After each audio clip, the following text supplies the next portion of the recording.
ये कहने वाले थे श्रीमान आमिर खान साहब और वो पत्रकारों से गुफ्तगू कर रहे थे और पत्रकारों को अपनी तीसरी होने वाली अभी तक उस वक़्त तक वो गर्लफ्रेंड थी, हालाँकि 25 ऐसा वो दावा करते हैं कि 25 वर्ष पुराना उनका रिश्ता है, रहा होगा। लेकिन वो पहली बार उन्होंने पत्रकारों को ये चौंकाया कि इतना पापराजी, पापराजी करके घूमते रहते हो, लेकिन तुम्हें कानो-कान खबर नहीं हुई और देखो हमारी तीसरी गर्लफ्रेंड आ गई। भई ये तीसरी गर्लफ्रेंड तो अधिकृत है जो छुपा नहीं पाए श्रीमान। जो छुप-छुप करके इनका खेल चल रहा था वो अभी भी चल रहा होगा। लेकिन ख़ैर अभी मैं पूरे डिटेल में आता हूँ। श्रीमान आमिर खान की आज शादी है, 5 जुलाई है, तो 150 मेहमानों को बुलाया गया है और उसमें भी परिवार के ही ज़्यादातर लोग हैं, 150 भी कम नहीं है लेकिन पारिवारिक लोग हैं। और इसके बाद कोई पार्टी नहीं होनी है, ये भी ध्यान रख लीजिए। मतलब इनकी तरफ से सूचना है कि कहीं कोई रिसेप्शन नहीं होगी, बस एक सादे समारोह में दोनों परिणय सूत्र में बंध जाएँगे और इसमें इनके चारों बच्चे शामिल रहेंगे, दोनों पूर्व पत्नी भी शामिल रहेगी। बड़ा अद्भुत है, चारों बच्चे शामिल रहेंगे, 4 मतलब इनके जो बच्चे हैं जुनैद, जैद जो भी है, आज़ाद और एक जो नई पत्नी आ रही हैं, वो अपने साथ एक बेटे को भी ला रही हैं, तो उनका भी एक पूर्व पति से एक बेटा है, तो वो बेटा भी रहेगा साथ में, उनका भी तलाक हो चुका है।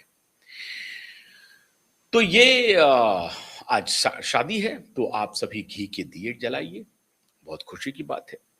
लेकिन इसके पहले कि मैं आमिर खान के तीनों शादियों की चर्चा करूं और ये क्यों महत्वपूर्ण है, मिस्टर परफेक्शनिस्ट अपने जीवन में इतने इम्परफेक्ट कैसे हो जाते हैं, मैं हैरान हूं। इनको पूरी दुनिया परफेक्शनिस्ट कहती है। फिल्मों के अवार्ड फंक्शन में ये नहीं जाते हैं, क्योंकि अगर इनको अवार्ड मिला नहीं तो फिर वो अवार्ड फंक्शन का ही विरोध कर देते हैं और वो जूते की नोक पर रखते हैं। मीडिया में प्रचारित करवाते हैं मिस्टर परफेक्शनिस्ट, 2 साल 3 साल में एक मूवी करते हैं, हर साल मूवी नहीं करते, 2-3 साल में एक मूवी हुआ तो कर दिया और फिर वो मूवी फिर बॉक्स ऑफिस पर कमाल का काम करती है। अभी बॉक्स ऑफिस पर आई थी कोई मूवी, कुछ चली-वली नहीं इनकी, लेकिन बॉक्स ऑफिस पर कमाल का काम करती है, वो मूवी लेकर के आते हैं। मतलब हर साल ये कोई मूवी नहीं बनाते हैं। इस तरह के परफेक्शनिस्ट हैं। तो अभी इनकी पीआर एक्सरसाइज पर भी मैं बात करूंगा, लेकिन बॉलीवुड में लव जिहाद शुरू करने वाले ये जो 3 नए खान हैं, उसके पहले का एक दूसरा इतिहास है, अद्भुत इतिहास है। वो लव जिहाद का इतिहास नहीं है। और आज देखिए इस मुद्दे पर इस लव जिहादी को कोई भारत का बड़ा राजनीतिज्ञ इसकी आलोचना नहीं करेगा, हिंदुत्ववादी भी नहीं करेंगे, ये भी नहीं कहेंगे, लव जिहाद कहना भी ठीक नहीं होगा। क्यों? एमिकेबल हो रहा है ना, म्यूचुअल अंडरस्टैंडिंग से हो रही है ना। म्यूचुअल अंडरस्टैंडिंग से ही बेचारे छोटे लोग भी करते हैं, लेकिन छोटे लोग करें, गरीब लोग करें तो वो लव जिहादी हो जाते हैं। उनको पैसा मिलता है ये काम करने के लिए, ठीक कह रहे हैं। लेकिन ये आइकॉन जो समाज को पथभ्रष्ट कर रहे हैं, पूरी तरीके से कर रहे हैं, वो व्यक्ति कितनी साफगोई से निकल जाता है। एक बहुत अच्छी जर्नलिस्ट हैं मुंबई की, वो अक्सर वो कहती हैं कि बॉलीवुड ने और खास तौर से इन तीनों खान ने और कुछ और लोगों ने एक नई रणनीति बनाई, एक नया तरीका ढूंढा कि शादी करो, तलाक दे दो, फिर दूसरी शादी करो, पहली शादी से भी जो पहली पत्नी है या पति है उससे संबंध दोस्ताना रखो, फिर दूसरी शादी कर लो, उसको भी तलाक दे दो, उसके भी दोस्ताना रखो। इसकी मिसाल है श्रीमान आमिर खान जी। अब आप इन्हें कहेंगे परफेक्शनिस्ट, ये फुली इम्परफेक्ट हैं और इनका अभी पूरा पीआर एक्सरसाइज ये कैसे करते हैं, ये व्यक्ति क्या है, इनके बारे में मैंने कई शोज किए हैं। आमिर खान और रिया चक्रवर्ती को लेकर के मैंने कई खबरें की हैं। आमिर खान और फैजल खान जो इनके भाई हैं उनके बारे में खबरें की है। फैजल खान को किस प्रकार से इन्होंने पागल बनाया, किस प्रकार से मेंटली विक्षिप्त किया, कोर्ट जाना पड़ा फैजल खान को, इनके छोटे भाई को, इनके बड़े भाई को, बल्कि छोटे भाई को, इनके छोटे भाई को कोर्ट जाना पड़ा, कोर्ट से साबित करवाना पड़ा कि मैं पागल नहीं हूं, मैं मेंटली चैलेंज नहीं हूँ, मैं विक्षिप्त नहीं हूँ। अदालत ने जब उन्हें कहा कि हाँ, आप ठीक-ठाक हैं, तब, नहीं तो साल भर इन्होंने उनको ड्रग दे-दे करके उनकी हालत खराब करवा दी थी। ये है मिस्टर परफेक्शनिस्ट का, इनका पारिवारिक, इनका ये जो की चर्चा है। लेकिन इस पर आने के पहले एक ज़िक्र आज बहुत ज़रूरी हो गया है, इसी के आलोक में। ऐसे भी शख्स रहे हैं बॉलीवुड में, शोमैन जिसको आप कहते हैं, यूसुफ साहब, दिलीप साहब, उनकी एक किताब है, सब्सटेंस एंड शैडो, मेमोइर्स है उनकी। वो खुद लिखते हैं सब्सटेंस एंड शैडो में कि मेरी ज़िंदगी की सबसे बड़ी भूल थी एक।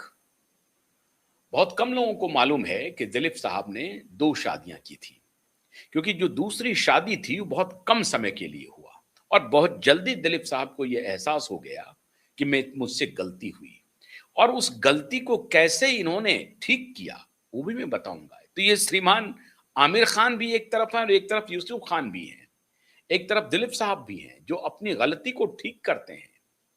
1966 में जब ये 44 साल के थे, तो 22 साल की थी बेगम इनकी शायरा बानो, जो इनकी बेगम बनी बाद में, शायरा बानो। और शायरा बानो ने खुद कहा कि जब मैं 12 साल की थी, तब से मैं एडमायर कर रही थी कि मैं यूसुफ साहब से शादी करूँगी। मैं अगर शादी करूँगी, तो दिलीप कुमार से ही करूँगी।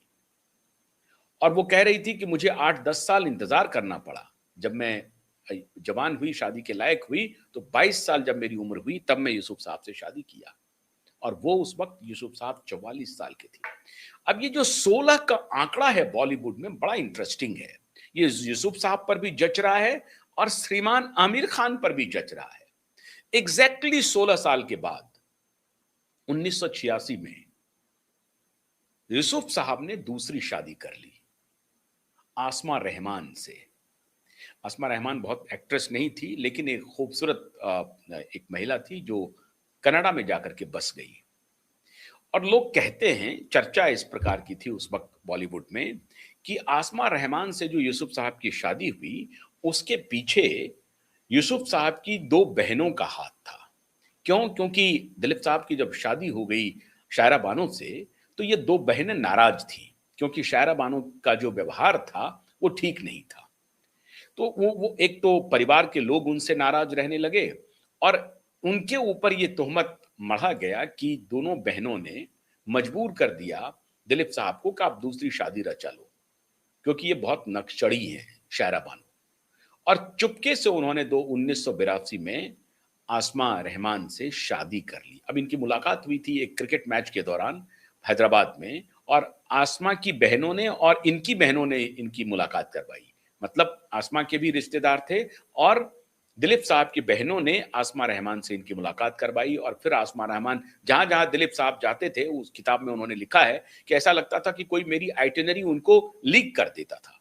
जहाँ-जहाँ मैं जाता था, वहाँ आसमा रहमान खड़ी मिल जाती थी और बाद में ये फिर दोस्ती में बदली, फिर दोस्ती प्यार में और फिर 1982 में चुपके-चुपके उन्होंने शादी कर ली। लेकिन ये शादी लंबी चली नहीं। 2-3 साल में ही, 2 साल के बाद 1983 में ही बल्कि उन्होंने डिवोर्स के लिए अपनी बात को आगे बढ़ा दिया। और जब ये बात पता चली शायरा बानो को, तो बहुत दुखी हुई। क्योंकि उन्होंने चुपके से किया था और ये न्यूज़पेपर से पता चला, मतलब मीडिया से पता चला शायरा बानो को कि यूसुफ साहब ने दूसरी शादी कर ली है, तो वो सदमे में चली गई। लेकिन उसके बाद यूसुफ साहब ने आकर के माफ़ी माँगी और कहा कि मुझे थोड़ा-सा वक़्त दीजिए, मैं विधिवत रूप से कानूनी तौर पर